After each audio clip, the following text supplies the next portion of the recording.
from the National Weather Service. For the following counties in West Virginia, Berkeley and Jefferson, and Washington County, Maryland, and Frederick County, Virginia. Winter storm warning in effect until 2 p.m. this afternoon. The National Weather Service in Baltimore, Maryland, Washington has issued a winter storm warning for snow, which is in effect until 2 p.m. this afternoon. The winter weather advisory is no longer in effect. Precipitation type, snow. Accumulations, 3 to 6 inches. Timing, snow will end by early afternoon. Temperatures, upper 20s to around 30. Winds, northwest 10 to 15 miles per hour. Impacts, hazardous travel conditions are expected for snow. The snow will continue to impact the morning rush with snow, covered roads, and slippery conditions.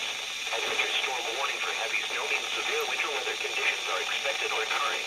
Significant amounts of snow are forecast that will make travel dangerous. Only travel in an emergency. If you must travel, keep an extra flashlight, food, and water in your vehicle in case of an emergency.